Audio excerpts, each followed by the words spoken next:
முல்லை பெரியார் அணையை கட்டிய kernel John பென்னிக்விக்கின் உறவினர்கள் அணையை பார்வையிட வருகிறார்கள். லண்டன் நீதிமன்ற உத்தரவை அடுத்து பென்னிக்விக் சம்பந்தப்பட்ட இடங்களை பார்வையிட்டு அவர்கள் ஆவணங்களை சேகரிக்கின்றனர். மேலும் பல்வேறு விழாக்களிலும் கலந்து கொள்ள இருக்கிறார்கள். இதுகுறித்த தகவல்களை வழங்குகிறார் குமிளியில் இருக்கும் நமது செய்தியாளர் ரமேஷ் கண்ணன். லண்டன் அரசானது 100 ஆண்டுகளுக்கு மேல் பழமை வாய்ந்த கல்லறைகளை இடிக்க உத்தரவிட்டிருந்தது.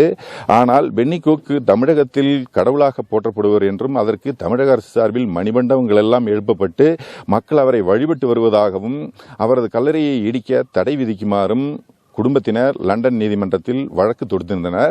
அதன்படி இடைக்கால தடை விதித்த லண்டன் நீதிமன்றம் அதற்கான ஆவணங்களை, அதாவது மக்கள் அவரை வழிபடுவதற்கான ஆவணங்களை சமர்ப்பிக்க கேட்டிருந்தது. அதன்படிதான் இந்த அணை பார்வையிடுதலும் அதற்கு பின் தொடர்ந்து தேனி மாவட்டத்தில் நடக்கும் பல்வேறு பொங்கல் நிகழ்ச்சிகள் மற்றும் பென்னிக்விக் பிறந்தநாள் நிகழ்ச்சிகளை இந்த குடும்பத்தினர் பார்வையிட்டு அதை லண்டன் நீதிமன்றத்தில் ஆவணங்களாக சமர்ப்பிக்கப்பட இருக்கின்றனர்.